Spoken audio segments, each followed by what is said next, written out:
ଜୟ ଜଗନ୍ନାଥ। ପ୍ରଥମ ତ ତାଙ୍କର ଖବର ଶୁଣିଲୁ ଆମେ ଯେତେବେଳେ ଖବର ଆସିଲା ଯେ ହନନ୍ତ ମାନେ ଆସିବେ ଦର୍ଶନ କରିବାକୁ ମନ୍ଦିର ପ୍ରଶାସନ ତରଫରୁ ସବୁ ପ୍ରକାର ବ୍ୟବସ୍ଥା କରାଯାଇଥିଲା। ଜିଲ୍ଲା ପ୍ରଶାସନ ପୁଲିସ ପ୍ରଶାସନ ତରଫରୁ ପାଖକୁ ବ୍ୟବସ୍ଥା କରାଯାଇଥିଲା।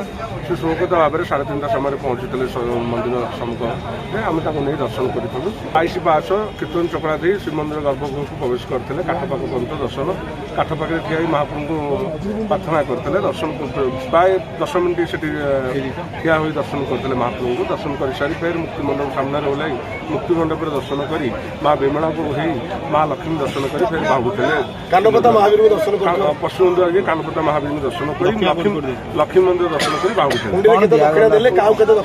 ପ୍ରାପ୍ୟ ପାଉଣା କଥା ମୁଁ ସେଇଟା କହିପାରିବି ନାହିଁ। ଯେହେତୁ ତାଙ୍କ ଶ୍ରଦ୍ଧାରେ ସେ ସମସ୍ତଙ୍କୁ ସେଠି କିଛି କିଛି ଦାନ ଦେଇ ଚାଲିଲେ।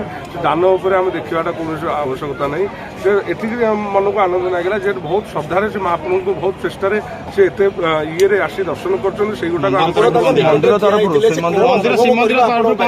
ଗୋଟିଏ ପଦ୍ୟ ସେ ମତେ କହିକି ଗଲେ ଯେହେତୁ ଯେ ଆଜିର ବ୍ୟବସ୍ଥା ଦର୍ଶନ ଏତେ ଶୃଙ୍ଖଳା ଭାବରେ ଏତେ ସୁନ୍ଦର ଦର୍ଶନ ସେ କୋଉଠି ବି କରିନଥିଲେ।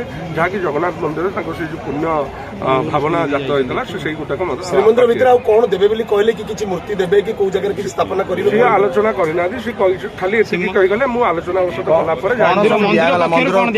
ମନ୍ଦିର ପ୍ରଶାସନ ତରଫରୁ ଯାହାକି ଆମର ଅଛି ଆଗକୁ ବ୍ୟବସ୍ଥା ଖଣ୍ଡୁଆ ତାଙ୍କୁ ଦିଆଯାଇଥିଲା। ଗୋଟେ କ୍ୟାଲେଣ୍ଡର ଦିଆଯାଇଥିଲା। ଆମର ଗୋଟେ ଯୋଉ ପ୍ୟାକେଟ ଅଛି ଯେ ରଥ କାଠ ଶରଦା ବାଲି ଏମିତି ସବୁ ଯୋଉ ଦଉଡ଼ି ଏମିତି ଗୋଟେ ପ୍ୟାକେଟ ଆମର ଗୋଟେ ବ୍ୟାଗ୍ ହେଇଛି। ଶ୍ରୀମନ୍ଦିର ପ୍ରଶାସନ ଦ୍ୱାରା ତାଙ୍କୁ ସମର୍ପିତ